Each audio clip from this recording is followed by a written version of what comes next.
तो hello and welcome student. आज हम करने वाले हैं फैक्टराइजेशन का टॉपिक, लेक्चर नंबर फर्स्ट करने वाले हैं क्लास 9th का एमएल अग्रवाल की बुक से। एक्सरसाइज 4.1 का आज हम लोग फर्स्ट लेक्चर करने वाले हैं। ठीक है, इसमें हम लोग क्या करेंगे, फैक्टराइजेशन के बारे में पूरा स्टार्टिंग से बेसिक से लेकर के उसकी स्टार्टिंग वाली चीजें जानेंगे और उसके बाद हम इसको पूरा तरीके से एक क्वेश्चन को सॉल्व करके आपको दिखाएंगे। एमएल अग्रवाल की बुक से क्लास 9th का टॉपिक पूरा सॉल्व करेंगे। ठीक है, इसको जिस तरीके से हमने इसका पहले वाला लेक्चर हमने जो भी किया हुआ था, ठीक है, उसकी तरह ही हम इसको फैक्टराइजेशन को भी पूरी तरह से खत्म करेंगे। जिस तरीके से हम लोग अभी लास्ट वाला टॉपिक आपका खत्म किया है, उस तरीके से हम लोग फैक्टराइजेशन को करेंगे और उसके बाद इंडेक्सेस का टॉपिक भी खत्म करेंगे। ठीक है, एक्सपेंशन का टॉपिक अभी हमने जो खत्म किया है उसमें सारे के सारे लेक्चर्स हमने आपको बताया है, बाकायदा एक एक क्वेश्चन सॉल्व करके भी दिखाया है। तो अब हम स्टार्ट करते हैं फैक्टराइजेशन और इसके बारे में बताते हैं आपको। ठीक है, फैक्टराइजेशन देखो होता क्या है, लास्ट क्लासेस में हम लोगों ने जो कुछ भी पढ़ रखा है, ठीक है, उसमें क्या था, जैसे हम लोग किसी भी नंबर के फैक्टर करते थे, भाई किसी नंबर के करते थे। जैसे मान लो हम लोगों ने किया तो किसका किया, 42 का करते थे तो कैसे आता था, इसके अगर हम लोग प्राइम फैक्टर करेंगे तो क्या आएगा, 2 × 3 × 6 × 7, ये आ गया। तो किसी भी नंबर का प्राइम फैक्टर करना हमने इस तरीके से सीखा है कि किसी भी नंबर का प्राइम फैक्टर हम लोग ऐसे कर सकते हैं। बट अब हम पढ़ रहे हैं क्या, हम पढ़ रहे हैं एलजेब्रा। तो एलजेब्रा में हमको एलजेब्रिक एक्सप्रेशन चाहिए, तो इसमें तो एलजेब्रिक एक्सप्रेशन है नहीं। ठीक है, तो एलजेब्रिक एक्सप्रेशन अभी हमने एक्सपेंशन वाले टॉपिक में आपको पढ़ाए हैं काफी सारे। ठीक है, तो इसी का एक हम एग्जाम्पल ले लेते हैं। फॉर एग्जाम्पल जैसे हमारे पास लिखा है x-1, ये एक एलजेब्रिक एक्सप्रेशन है, और x-3 ये ले लिया हमने, है ना। तो इनका आपस में हम लोग मल्टीप्लाई करा देंगे। जब इनका मल्टीप्लिकेशन कराएंगे तो क्या आएगा, जरा इसको सॉल्व करके देख लेते हैं हम लोग, है ना। तो देखो, इसका आपस में मल्टीप्लाई करा लो, एक्सपेंशन हमने एक यही पढ़ा हुआ है। तो क्या आ जाएगा हमारे पास, x² - 3x, फिर इसका कराओ माइनस का x, फिर इसका इसमें कराओ तो प्लस का 3। सॉल्व करने पर क्या आ रहा है, x² - 4x प्लस का 3। ठीक है, तो हमने यहाँ पर दो एल्जेब्रिक एक्सप्रेशन का मल्टीप्लाई कराया और हमारे पास एक जो है आंसर निकल करके आया। ठीक है, तो ये जो एक्सप्रेशन निकल के आया है, इसके फैक्टर्स ये दोनों जो बॉक्स हमने बनाए, ये दोनों एक्सप्रेशन क्या होंगे, इस पर्टिकुलर एक्सप्रेशन के फैक्टर्स होंगे। ठीक है, यानी कि हम कह सकते हैं कि x² - 4x प्लस 3, ये जो एक्सप्रेशन हमने फाइंड किया है, इसके फैक्टर क्या होंगे, ये x-1 और x-3। ठीक है, ऐसे दो एक्सप्रेशन जिनका मल्टीप्लाई कराने पर एक एक्सप्रेशन हम फाइंड करके दिखा कर लाए। ठीक है, जिनका मल्टीप्लाई करके हम एक एक्सप्रेशन लेकर के आए, तो इस एक्सप्रेशन के ये फैक्टर कहलाएंगे। ठीक है, इनको हम लोग क्या बोलेंगे, इसके फैक्टर्स बोलेंगे। ठीक है, तो ये क्या है, ये हमारे फैक्टर्स है। और फैक्टर कैसे फाइंड करना है, फैक्टर देखो हमने क्या किया, मल्टीप्लाई कराया तो हम इसके फैक्टर, भाई फैक्टर्स का मल्टीप्लाई करा तो ये एक्सप्रेशन आ गया। यानी कि हम बोल सकते हैं कि किसी भी एक्सप्रेशन के फैक्टर्स फाइंड करना क्या होता है, मल्टीप्लिकेशन का रिवर्स प्रोसेस है। क्या है, रिवर्स प्रोसेस है ना, मल्टीप्लिकेशन का रिवर्स प्रोसेस कर देंगे। अगर भाई हमने यहाँ पर मल्टीप्लिकेशन करा तो ये आए, अगर हम इसको सॉल्व करके वापस से ये नहीं ला सकते हैं, इसको हम लोग सॉल्व करके अगर 3 1 कर दें, इस तरीके से सॉल्व करके बैक जाए और इसके बाद इसको सॉल्व करके यहाँ पर आ जाए, तो हमारा रिवर्स प्रोसेस हो जाएगा, है ना। तो मल्टीप्लिकेशन का रिवर्स प्रोसेस क्या होता है, फैक्टराइजेशन, है ना। तो ये जो हमने अभी करके दिखाया है आपको, इसी तरीके से अगर हम एक और एग्जांपल ले लें, ठीक है, जैसे मान लो हम ले लेते हैं दो एक्सप्रेशन लेते हैं, जैसे हमने ले लिया 2x+1 और 2x-1। ठीक है, ये ले लिया।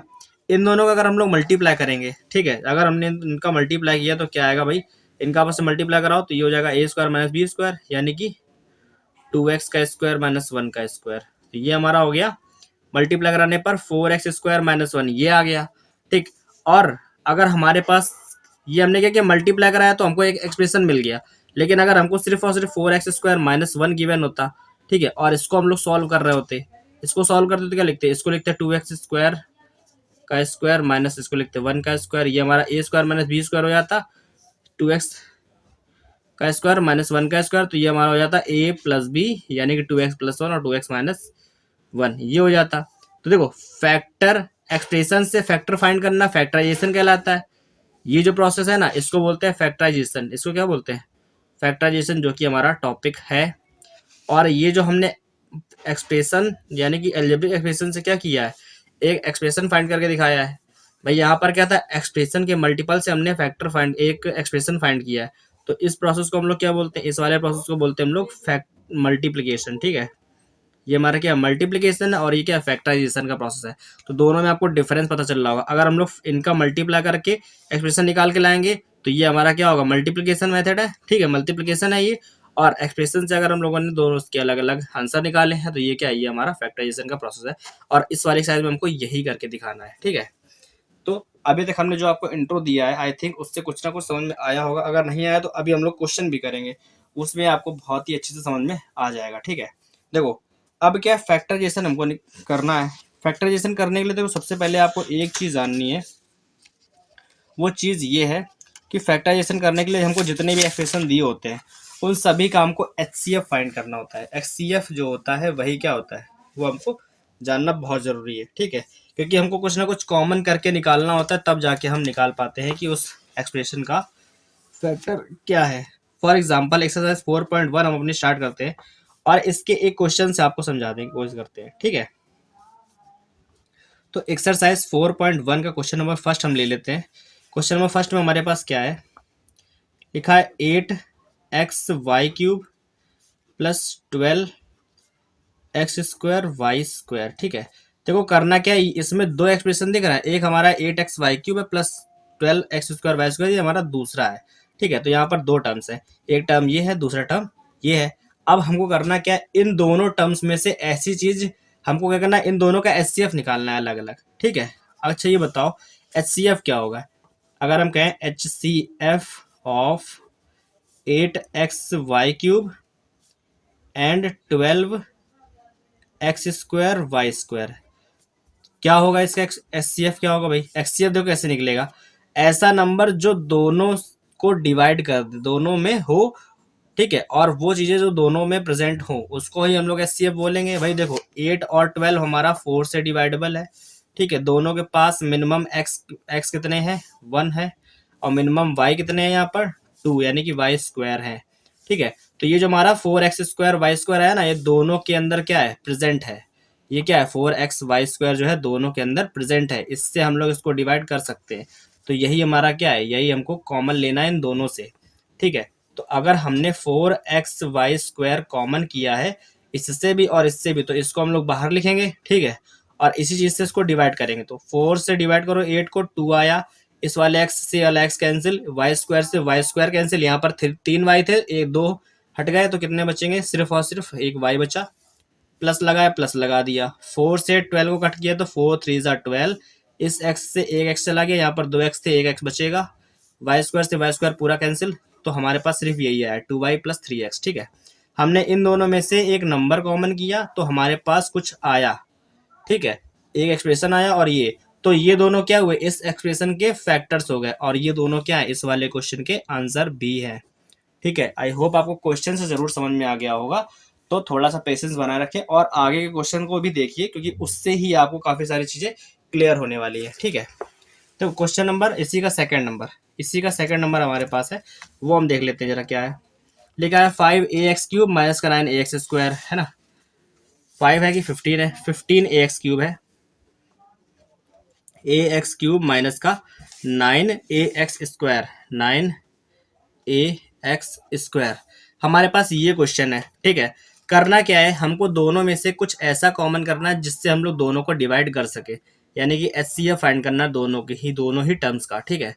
देखो क्या करना है, सबसे पहले तो दोनों ही टर्म्स हमारे 3 से कट हो सकते हैं, 3 5 ज़ा 15, 3 3 ज़ा 9, दोनों में ही a प्रेजेंट है, दोनों में मिनिमम x कितने हैं, मिनिमम x 2 है दोनों में, ठीक है। तो देखो दोनों 3 से डिवाइडेबल है, दोनों में a है, और दोनों में x² से हम लोग काट सकते हैं। देखो यहाँ पर x² आ सकता है, यहाँ पर x², क्योंकि यहाँ पर क्यूब है तो जाहिर सी बात है x² यहाँ पे मिल जाएगा हमको, तो हमने x² ले लिया। अब जिस चीज को कॉमन किया है फिर उसको रखने के बाद ब्रैकेट लगा लेते हैं। अब जिसको कॉमन किया उससे डिवाइड करेंगे, तो 3 से डिवाइड करो 15 को, तो 3 5 ज़ा 15 आ गया, a से a कैंसिल, x² से x² कैंसिल, यहाँ पर 3x थे, एक बचेगा, ठीक है, क्योंकि यहाँ पर क्यूब थे, स्क्वायर हट गया, तो यानी कि केवल x बचा एक, है ना। ये माइनस लगा दिया, 3 से 9 को कट किया तो 3 3 ज़ा 9 आ गया, 3 3 ज़ा 9, a से a कैंसिल, x² से x² पूरा पूरा कैंसिल हो गया, ये पूरा कैंसिल हो गया, डिवाइड करेंगे तो यहाँ पर आया 5x माइनस 3, तो 3ax² और 5x माइनस 3, ये पूरा ब्रैकेट, ये और ये दोनों ही क्या है, इस एक्सप्रेशन के फैक्टर्स हैं, ठीक है। तो आई थिंक आपको समझ में आएगा कि फैक्टर क्या होते हैं। किसी भी एक्सप्रेशन को सॉल्व करके उसके अलग अलग फैक्टर फाइंड करना ही क्या होता है, फैक्टराइजेशन होता है ना। और अगर इन दोनों फैक्टर्स का मल्टीप्लाई करा दें तो ये हमारा वापस से एक्सप्रेशन आ जाएगा, जिसको हम लोग क्या बोलते हैं, मल्टीप्लिकेशन बोलते हैं। ठीक है, तो इंट्रो में हम आपको यही समझाने की कोशिश कर रहे थे कि ये क्या होता है। ठीक, अब इसके और भी क्वेश्चन करते हैं, देखते हैं क्वेश्चन नंबर सेकंड में क्या है। क्वेश्चन नंबर सेकंड हमारे पास है 21py² माइनस का 56py, है ना। तो हम लोग इसको नोट कर लेते हैं। क्वेश्चन नंबर सेकंड का फर्स्ट हमारे पास क्या है, 21py² माइनस का 56py। ठीक है, अब देखो इसमें हमको करना क्या है, ये हमारे पास दो ऐसे ही एक्सप्रेशन, मतलब दो इसमें क्या है, टर्म्स आए हुए हैं। ठीक है, इन दोनों में से हमको वो चीज़ कॉमन करनी है जिससे दोनों डिवाइडेबल हो। ठीक है, देखो 27 में ऐसा क्या है जो 56 में भी हो, तो 21 में ऐसा क्या है, 21 में तो हमारे पास है 7। क्यों, क्योंकि देखो 7 3 जा 21 होता है और 7 8 जा 56, इसलिए दोनों में ही क्या है, 7 प्रेजेंट है। और दोनों के पास ही मिनिमम पी कितने हैं, 1, और दोनों के पास मिनिमम वाई कितने हैं, वाई मतलब 1 है, एक वाई है, दोनों के पास मिनिमम 1 है। ठीक है, तो हम लोग क्या करेंगे, यही चीज़ें कॉमन कर लेंगे और इसको फिर डिवाइड करेंगे, जो निकलेगा वो हमारा फैक्टर्स होगा, है ना। तो हम लोग मिनिमम ही देखते हैं हमेशा, जैसे इन दोनों में 7 है, दोनों में मिनिमम पी एक पी है और दोनों में मिनिमम वाई कितने हैं, 1। ठीक है, तो हमने 7p और y निकाल लिया। 7 से डिवाइड करेंगे 21 को तो 7 3 जा 21, p से डिवाइड करेंगे, p से p कैंसिल, एक y से काटेंगे तो एक y चला जाएगा, यहाँ पर 2y थे तो एक y बचेगा, ये माइनस लगा दिया। 7 से 56 को कट करेंगे तो 7 8 जा 56, ये p से ये p कैंसिल, y से y कैंसिल, कुछ भी नहीं बचा। ठीक है, तो 7py और 3y माइनस 8, ये हमारा क्या, इस वाले क्वेश्चन का फैक्टराइजेशन है, इसी का ये आंसर है। होप आपको समझ में आया होगा ये वाला क्वेश्चन, है ना। अगर ये समझ में आया तो जस्ट इसका सेकंड वाला भी देख लीजिए, वो भी हम बता देते हैं। क्वेश्चन नंबर सेकंड क्या है इसका, 4x³ माइनस 6x², है ना। 4x³ माइनस का 6x², तो हमारे पास ये क्या है, ये हमारे पास एक और नया क्वेश्चन है। दो, यहाँ पर 4 है, यहाँ पर 6 है, तो ये दोनों ही क्या है, 2 से डिवाइडेबल है, तो 2 ले लेंगे पहली बात तो कॉमन। यहाँ पर x³ है, यहाँ पर x² है। ठीक है, तो x मिनिमम ये दोनों के पास कितने हैं, 2 तो है ही, तो हम लोग x² ही कॉमन कर लेंगे। ठीक है, देखो यहाँ से 2 से हम लोग 4 को डिवाइड करेंगे तो 2 2 जा 4 आएगा। x² से x³ को डिवाइड करेंगे तो यहाँ पर एक x बचेगा, वो हम यहाँ लिख देंगे, माइनस 2 से 6 को कट करेंगे तो 2 3 जा 6, x² से स्क्वायर कैंसिल, तो हमारे पास 2x² और 2x माइनस 3, ये दोनों फैक्टर्स क्या है, इसके आंसर है। ठीक है, यही क्या है, इस क्वेश्चन के दोनों फैक्टर्स है, तो यही हमारे क्या क्वेश्चन नंबर सेकंड के सेकंड का आंसर है। ठीक है, होप आपको ये वाला भी समझ में आया होगा। ठीक है, क्वेश्चन नंबर थर्ड पे ध्यान दीजिए जरा, थर्ड में क्या दिया है। क्वेश्चन नंबर थर्ड में लिखा है हमारे पास 2πr² माइनस का 4πr। ठीक है, इसमें देखो कुछ नहीं है, बस यहाँ पर चीज़ थोड़ी अलग है, बाकी कुछ भी नहीं है। यानी यहाँ पर x की जगह पे कुछ और लिख दिया है, तो 2πr² माइनस 4πr माइनस का 4π और r, ये हमारे पास दे रखा है। देखो हम लोग को दोनों में क्या है ऐसा जो मिल रहा हो दोनों में, तो दोनों में देखो दोनों ही 2 से डिवाइडेबल है, क्योंकि 2 यहाँ पर लिखा है, यहाँ पे 4 लिखा है, तो 2 से कट हो सकता है। दोनों के पास ही पाई भी है, दोनों के पास आर की मिनिमम कितने हैं, तो यहाँ पर देखो एक आर तो है ना मिनिमम, तो हमने एक आर भी कॉमन कर लिया। ठीक है, अब इस 2 से 2 डिवाइड करो, पाई से पाई करो, एक आर से एक आर डिवाइड करो, तो एक आर बचेगा, यहाँ पर सिर्फ एक आर बचेगा और कुछ नहीं बचेगा। ये माइनस लगा है, यहाँ लगा दो। इस 2 से 4 कट करो तो 2 2 जा 4, 2 आया, पाई आर से पाई आर कैंसिल हो गया, तो हमारे पास क्या बचेगा, आर माइनस 2 और 2πr। तो ये दोनों चीज़ें हमारे जो हैं वो इसके फैक्टर है, और यही क्या है, हमारा आंसर है। आई थिंक आपको समझ में आया होगा, यहाँ पर पाई था, ठीक है, ये पाई है, एक्स की जगह पर अब पाई आ गया। ठीक है, तो कंफ्यूज नहीं होना है। यहाँ पर अभी तक हम लोग एक्स एक्स पढ़ते आ रहे थे, अब एक्स की जगह पर पाई आ गया है, तो कंफ्यूज होने वाली कोई भी जरूरत नहीं है, इसको ही समझते हैं अच्छे से। ठीक है, चलते हैं नेक्स्ट क्वेश्चन पर, थर्ड का सेकंड, उसको भी देख लेते हैं क्या क्वेश्चन में। थर्ड का सेकंड देखो यहाँ पर क्या लिखा है, 18m + 16n, है ना, इसी यहीं पर देख लो, छोटा सा ही है, 18m + 16n। देखो इसमें m है, इसमें n है, तो ये कोई भी इसमें कहते हैं वो तो कॉमन होगा नहीं। ठीक है, यानी कि हमारे पास वेरिएबल तो कोई भी कॉमन नहीं आएगा। यहाँ पर m है, n है, तो दोनों ही अलग अलग है, लेकिन नंबर्स में कुछ कॉमन आ सकता है। कैसे, देखो यहाँ पर 18 2 से डिवाइडेबल है, 16 भी 2 से डिवाइडेबल है, तो हम क्या करेंगे, हम दोनों से 2 कॉमन कर लेंगे। ठीक है, तो जब 2 से 18 को डिवाइड करें तो 2 9 जा 18 और ये m है, इसके साथ में m है तो यहाँ पर m लिख देंगे, प्लस 2 से डिवाइड करेंगे 16 को तो 2 8 जा 16 और यहाँ पर n था तो n लिख दिया। तो ये दोनों हमारे क्या है, इसके फैक्टर्स हैं और ये हमारा क्या है, इसका आंसर है। क्वेश्चन नंबर थर्ड का सेकंड नंबर क्वेश्चन का ये आंसर है। तो क्वेश्चन नंबर थर्ड तक का हमने क्वेश्चन करा है और आपको समझाया है छोटे छोटे करके। हमारे पास केवल 9 क्वेश्चन ही है एक्सरसाइज में। 4.1 हमारी जो है बहुत छोटी एक्सरसाइज है। हम चाहते तो थे इसको एक ही लेक्चर में खत्म कर दे, बट छोटे छोटे लेक्चर्स करने हैं और एक ही क्वेश्चन समझा कर भी करना है, इसलिए हम इसको ज़्यादा लेंदी, ज़्यादा हैवी नहीं करेंगे। ठीक है, क्वेश्चन नंबर 4 में आते हैं हम लोग। क्वेश्चन नंबर 5 तक करेंगे, उसके बाद के क्वेश्चन हम अगले एक्सरसाइज में, अगले वाले लेक्चर में करेंगे। तो अभी तक हम लोग क्वेश्चन नंबर 5 तक ही सॉल्व करते हैं।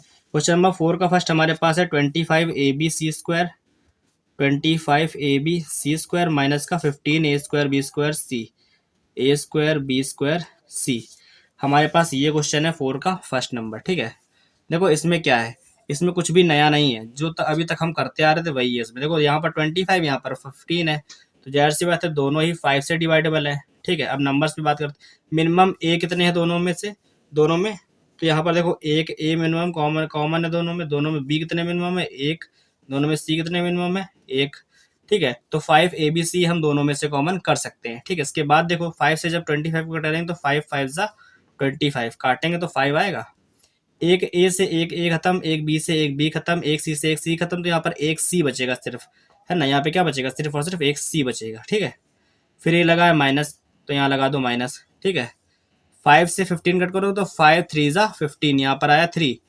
एक ए से एक ए खत्म, एक ए बचेगा यहाँ पर। बी से बी कैंसिल, एक बी बचेगा। सी से सी कैंसिल, तो सी नहीं बचेगा। ठीक है, तो यहाँ पर आया 5ABC और 5C माइनस 3AB। ये दोनों ही हमारे क्या है, इस वाले एक्सप्रेशन के फैक्टर्स हैं और यही हमारा क्या है, क्वेश्चन नंबर 4 के फर्स्ट का आंसर भी है। ठीक है, तो आई होप आपको ये वाला क्वेश्चन समझ में आया होगा। बच्चों की तरह एकदम पढ़ा रहे हैं और आपने अभी एक्सपेंशन पढ़ा हुआ है। एक्सपेंशन पढ़ने के बाद ये टॉपिक आपको हलवा लगना चाहिए। ठीक है, उसके बाद हम क्वेश्चन नंबर सेकंड पर आते हैं। 28 P square Q square R, तो इसी का सेकंड है हमारा 28 P square Q square R। फिर उसके बाद क्या है 42 P Q square R square, 42 P Q square और R स्क्वायर। ये हमारे पास क्वेश्चन है सेकंड नंबर।